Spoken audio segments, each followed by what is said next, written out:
నన్నపనేని రాజశేఖర్ గారి విరచితమైనటువంటి జ్వాలామణుల వీరనారుల 40 కథలలో ఇవాళ 31వ కథ కమలాదేవి. ఈమెకు 27 ఏళ్ల సమయంలో ఉప్పు సత్యాగ్రహం ప్రారంభమైందనమాట. గాంధీజీ దండిలో ఉప్పు సత్యాగ్రహం అక్కడి నుంచి నవసారి దాకా మొదలెట్టింది. 24 రోజులు చేశారనే వరకు చదువుకున్నాం కదా. అది ప్రారంభిస్తున్నారని తెలిసింది ఏమిటి. అయితే ఆ ఉద్యమంలో మహిళలకు ప్రవేశం లేదు వాస్తవంగా. ఈ స్వాతంత్రోద్యమంలో మహిళలు ఏం చేస్తున్నారంటే అప్పటి వరకు రాట్నం తిప్పుతున్నారు, మద్యం దుకాణాలని ముట్టడి చేసి మోయించే పనిలో ఉండాలని గాంధీ గారు మహిళలకు ఆదేశించారు. ఆ 2 కార్యక్రమాలు చేయాలని మహిళలకు ఆదేశించారనమాట. కమలాదేవికి నచ్చల. అంటే సత్యాగ్రహాల్లోనూ పాల్గొవాలి మేము, కేవలం ఆ 2 నూలు వడికి కేవలం మద్య దుకాణాలు మూయితే చాలా, అన్నిటిలోనూ మా పాత్ర ఉండాలి అని ఆమె అనుకుంది. అందుకని ఆయన వద్దంటే, మహిళలు ఈ ఉప్పు సత్యాగ్రహంలో వద్దంటే ఆయనకి నచ్చలేదన్నమాట. వాదించింది ఆయనతోటి. అందుకని మాట్లాడాలని నిశ్చయించుకొని గాంధీ గారి దగ్గరికి వెళ్ళి ఆమె వాదించిన తర్వాత కమలాదేవి గాంధీని ఒప్పించారు. చివరికి గాంధీ ముందు కమలాదేవి వద్దమ్మా అంటే ఊరుకుంటుంది అనుకున్నారు, కానీ ఒప్పుకోలే. ఈమె వాదించి సరే మీరు కూడా ఇందులో పాల్గొండి అని చెప్పి గాంధీ గారితోనే అనిపించింది. అంటే అంతగా చక్కగా వాదన చేసిందనమాట. అంటే స్త్రీ పురుషులు ఇద్దరు కూడా భాగస్వాములు కావడానికి చివరికి గాంధీ గారు అనుమతించారు. ఈ ఉప్పు సత్యాగ్రహంలో ఇద్దరు పాల్గొవచ్చు అని చివరికి. ముందు వద్దన్న ఆయన అలా అంగీకరించారన్నమాట. ఇది ఒక చారిత్రక నిర్ణయమే. దాంతో స్వాతంత్ర్యోద్యమంలో మహిళల భాగస్వామ్యం బాగా పెరిగింది. ప్రపంచం మొత్తం చూస్తుండగానే మహిళలందరూ చెయ్యి కలిపి ఉప్పు సత్యాగ్రహాన్ని భుజాన వేసుకున్నారు, ఉప్పు చట్టాన్ని వ్యతిరేకించారు.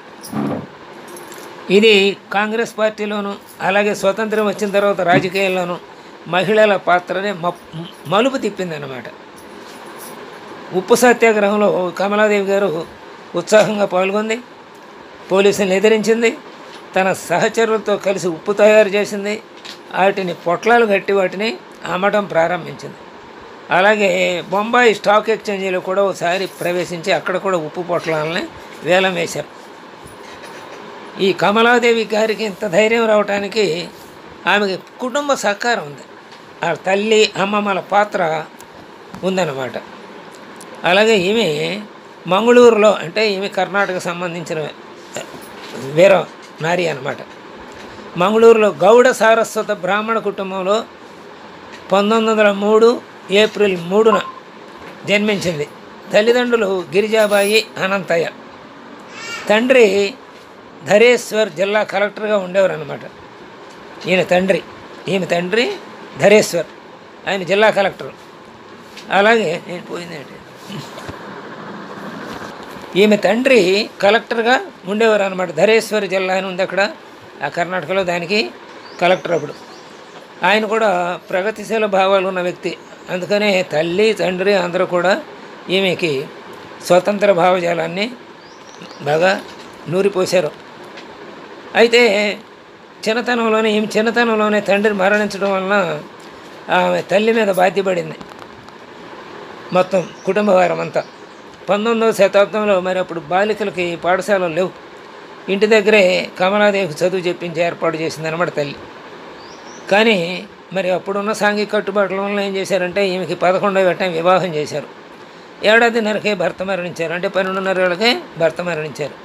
అయితే వితంతు ఆచారాలను పాటించాలి తల్లి. ఇదేమిటి ఈ వయసులో వితంతు ఏంటని, అవతరం అయితే ఇంకోసారి మళ్ళీ పెళ్లి చేద్దామనే ఆలోచన కూడా తల్లికి ఉంది, మంచిదే.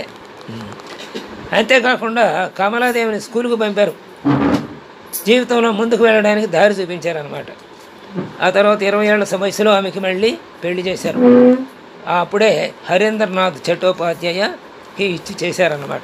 అందుకని ఈమెకి చట్టోపాధ్యాయ, కమలాదేవి చట్టోపాధ్యాయ అనే పేరు వచ్చింది తర్వాత. ఈ 1923లో గాంధీ గారు సహాయ నిరాకరణ ఉద్యమాన్ని ప్రారంభించారు. ఆ సమయంలో ఈమె భర్తతో పాటు లండన్లో ఉంది. వెంటనే భారతదేశానికి తిరిగి వచ్చింది. కాంగ్రెస్ సేవాదళంలో చేరింది. మొట్టమొదటిసారిగా మద్రాసు, బాంబే ప్రెసిడెన్సీలలో మహిళలకు ఓటు వేసే హక్కు అప్పుడు ఇచ్చారనమాట. అంటే మనకు స్వతంత్రం రాకముందే మన భారతదేశాన్ని 15 ప్రాంతాలుగా విభజించి ఆ 15 ప్రాంతాలనే ఇవాళ మనం రాష్ట్రాలు ఎలా అనుకుంటున్నామో వాటిని ఎలా అనుకున్నాం. మన దక్షిణాదనంతా మద్రాస్ ప్రావిన్సీ అనే ప్రెసిడెన్సీ అనేవాడు. అంటే కేరళ, తమిళనాడు, కర్ణాటక, ఆంధ్రప్రదేశ్ ఇవన్నీ కలిపి అప్పుడు మద్రాస్ ప్రెసిడెన్సీ అనేవాళ్ళు అనమాట. మద్రాస్ ప్రొవిన్షియల్. అలాగే బాంబే ప్రెసిడెన్సీ ఒకటి ఉండేది. వీటిల్లో అక్కడ ఏం చేశారంటే అంటే అప్పటి వరకు వాళ్ళకి ఓటు హక్కు లేదు. అప్పుడు ఓటు వేసే హక్కు అప్పటి నుంచి వచ్చిందనమాట. అలాగే ఈ మద్రాస్ ప్రొవిన్షియల్లో అంటే ఇప్పుడు విధానసభ ఉంది కదా, అసెంబ్లీ అంటున్నాం కదా, అప్పుడు ప్రొవిన్షియల్ లెజిస్లేచర్ అని చెప్పేవాడు. అది కూడా ప్రారంభించారు అప్పుడే. అందులో మహిళలకు పోటీ చేసే అవకాశం ఇచ్చారు. అందుకని కమలాదేవి చట్టోపాధ్యాయ దాంట్లో ఎన్నికల్లో పోటీ చేసింది. అయితే చాలా సమయం తక్కువ ఉంది. అప్పుడు భర్త కూడా ఈమెకి సహాయంగా నాటకాలు అలాగే దేశభక్తి గీతాలు ప్రచారం చేస్తే ఎన్నికల్లో పాల్గొన్నారు ఇద్దరు కూడా. అయితే చాలా తక్కువ ఓట్లతో ఈమె ఓడిపోయింది అప్పుడు. కానీ ఎన్నికలలో పోటీ చేసిన మొట్టమొదటి మహిళగా ఆమె గుర్తింపు పొందిందన్నమాట. రాజకీయాల్లో మహిళా భాగస్వామ్యానికి ఆమె తలుపు తెరిచారు అన్నమాట. ఇక 1927-28లో అఖిల భారత కాంగ్రెస్ సభ్యురాలుగా చేరింది. అలాగే బాల్య వివాహాలకి సమ్మతి చట్టాన్ని తీసుకురావడంలోనూ రాచరికం ఉన్నటువంటి రాష్ట్రాల్లో, అంటే కొన్ని చోట్ల ఇప్పుడు మైసూరు రాజా గారు ఉన్నారు కదా, ఇలాంటి వాళ్ళు చల్లపల్లి రాజా గారు జమీందారు అనుకోండి, మైసూరు రాజా, అలాగే జనాగఢ్ నవాబు, వీళ్ళందరూ రాజులు. ఆ రోజులు చిన్న చిన్న సంస్థానాలు ఉన్నాయి, పెద్ద పెద్ద ప్రాంతాలకి రాజులు ఉన్నారు. అలాగే కాశ్మీర్ రాజా వీళ్ళందరూ ఉన్నారు కదా. కాబట్టి బాల్య వివాహాలకి వ్యతిరేకంగాను అలాగే రాచరికం ఉన్న రాష్ట్రాల్లో ఉద్యమాల విషయంలోనూ మరి అక్కడ కూడా ఇవే ఉంటాయి కదా, ఈ బాల్య వివాహాలు అన్ని చోట్ల ఉన్నాయి కదా మొత్తం యావత్ భారతదేశంలో. దానికి కారణం బాల్య వివాహాలకి కారణం ముస్లింల దాడి, ముస్లింలు మన స్త్రీలను ఎత్తుకుపోవటం పెళ్ళి అవ్వని వాళ్ళని, అందుచేత బాల్య వివాహాలు అప్పుడు జరిపారు. అలా ఈ విషయాల్లో కాంగ్రెస్ నిర్ణయాలను ప్రభావితం చేయడంలో ఈమె ముఖ్య పాత్ర పోషించింది. ఈమె ఎలా అయితే ఉప్పు సత్యాగ్రహంలో గాంధీ గారిని ఒప్పించి స్త్రీల పాత్ర కూడా ఉండాలని ప్రయత్నించిందో, అలాగే కాంగ్రెస్ సంస్థ కూడా ఈమె భావజాలాన్ని అంగీకరించేవాళ్ళు అనమాట. ఈమె చెప్పిన వాదనలు చక్కగా ఉండేవి కాబట్టి. అలా బాల్య వివాహాలకు వ్యతిరేకంగా అలాగే మిగతా రాచరికం ఉన్న రాష్ట్రాల్లో కూడా వీటికి వ్యతిరేకంగా ఉన్నటువంటి భావాలని తీసుకొచ్చి కాంగ్రెస్ సంస్థని కూడా ఆ భావజాలంలో ఉండటానికి కూడా ప్రయత్నించింది. ఆ తర్వాత స్వతంత్రం వచ్చింది మనకి. స్వతంత్రం వచ్చిన తర్వాత కూడా ఏముంది, అప్పుడు విభజన సమయం అంటే మరి పాకిస్తాన్ విడిపోయింది కదా, ఆ సమయంలో శరణార్థుల పునరావాసంపై ఆమె దృష్టి పెట్టింది. ఇక్కడి నుంచి ముస్లింలు ఎవరో వెళ్ళిపోవాలి అక్కడికి, కానీ అక్కడి నుంచి హిందువులు మాత్రం లక్షల మంది ఇక్కడికి పారిపోయి వచ్చారు మామూలుగా కట్టుబట్టలతోటి. అలాంటి వాళ్ళకి పునరావాస అప్పుడు మరి మన గాంధీ గారు, నెహ్రూ గారు వాళ్ళని ఇక్కడ మేము ముస్లింల మీద చెయ్యి వెయ్యాం, మీరు అక్కడికంతా హిందువుల మీద చేస్తే మాత్రం ఊరుకోం, ఇక్కడ ఉన్న ముస్లింలందరినీ పంపించేస్తామని అనాల్సిందే. దానిలో ఇంకా పైపెచ్చి ఏమన్నాడంటే, ఇక్కడ మేము ఏమీ చెయ్యం, ఇక్కడ ఎవరైనా ఒక ముస్లిం మీద ఏదైనా దాడి జరిగితే మేము ఊరుకోమని ఒక స్టేట్మెంట్ ఇచ్చాడు. దాంతో ఏమవుతుంది, వాళ్ళకి ముస్లింలు ఇక్కడ వాళ్ళు హాయిగా ఉన్నారు, అక్కడ హిందువులందరినీ దోలేశారు, రైళ్ల మీద శవాలు వచ్చినాయి అప్పుడు. అయితే పారిపోయి వచ్చిన వాళ్ళందరికీ పునరావాసం ఏర్పాటు చేయాలి కదా, అందుకని వాళ్ళ పట్ల వాళ్ళకి పునరావాసం ఏర్పాటు చేసే విషయంలో చాలా శ్రద్ధ వహించింది ఈ కమలాదేవి చట్టోపాధ్యాయ. అయితే నెహ్రూ గారు ఏం చేశారంటే, నెహ్రూ గారితో వెళితే నెహ్రూ గారు ఈ ప్లాన్ను అంగీకరించారు, కానీ ప్రభుత్వం నుంచి ఏం సహాయం ఉండదని చెప్పారు. అంత మహానుభావుడైన హిందువుల పట్ల ఆయన వ్యవహరించిన తీరు మనమే మొట్టమొదటి నుంచి తెలుసుకోలేకపోయాం, అంతకంటే ఏం లేదు. అది ఇప్పటికీ తెలుసుకోలేకపోతున్నాం. వాళ్ళు ఏర్పరిచిన ఆ కాంగ్రెస్ బాటలో ఇప్పటికీ కొన్ని కోటాను కోట్ల మంది వాళ్ళకి ఓటేస్తూనే ఉన్నాం.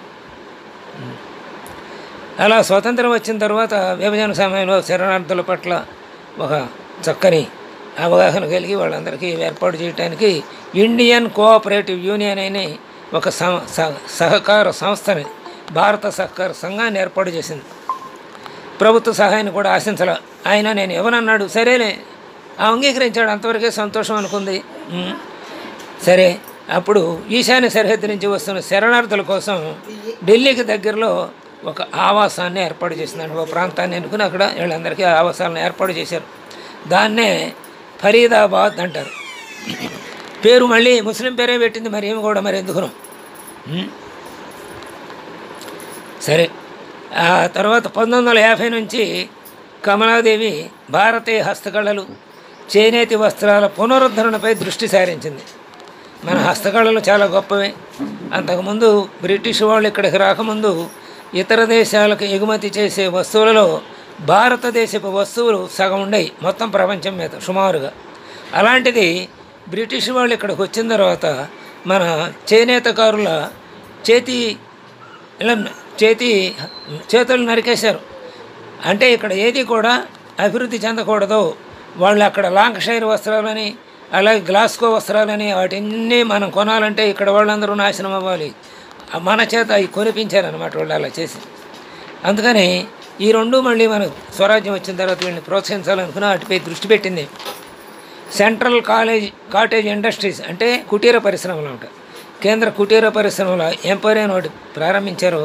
అలాగే క్రాఫ్ట్ కౌన్సిల్ ఆఫ్ ఇండియా అని ఏర్పాటు చేసింది దానికోసం. అలాగే భారతీయ నాటక సాంప్రదాయాలను ప్రోత్సహించడం కోసం ఇండియన్ నేషనల్ థియేటర్ స్థాపించారు. ఇంకా అదే కాలంలో నేషనల్ స్కూల్ ఆఫ్ డ్రామాగా అదే ప్రసిద్ధి చెందింది. తర్వాత ఆ ఇండియన్ నేషనల్ థియేటర్నే నేషనల్ స్కూల్ ఆఫ్ డ్రామాగా పేరు మార్చి అందులో ఈ నాటకాల పునరుద్ధరణ కోసం కృషి చేశారు. అలాగే సంగీత నాటక అకాడమీ కూడా ఈమె కృషి వలన ఏర్పడింది. ఈమెకి 1955లో పద్మభూషణ్ ఇచ్చారు. 1987 పద్మ విభూషణ్ పురస్కారాలతో భారత ప్రభుత్వం ఆమెను సత్కరించింది. అంతవరకు సంతోషిద్దాం, గుర్తించారు. అంతేకాకుండా 1966లో ఈమెకి రామన్ మెగసెసే పురస్కారం కూడా లభించింది. రామన్ మెగసెసే అవార్డు అంటే ఇతర దేశాలు ఇస్తారనమాట. అది 1988 అక్టోబర్ 29న 85 సంవత్సరాల వయసులో ఈమె కన్నుమూసింది. మహిళల స్వేచ్ఛకు, సాధికారతకు కమలాదేవి వేసిన బాటలు నిరంతరం స్ఫూర్తిదాయకమైనటువంటివి.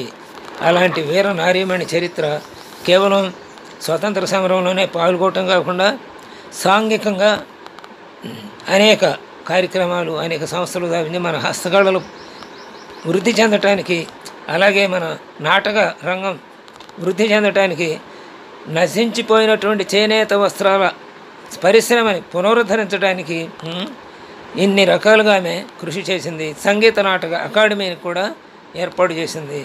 అందుకనే పద్మభూషణ్ పద్మ విభూషణతో మన ప్రభుత్వం గౌరవించిందనమాట. ఆమె 1988లో దివంగతురాలైంది. ఈమె 85 ఏళ్ళు బ్రతికింది. అందుచేతనే ఈ సత్కారాలను కూడా అందుకోగలిగింది. స్వస్తి.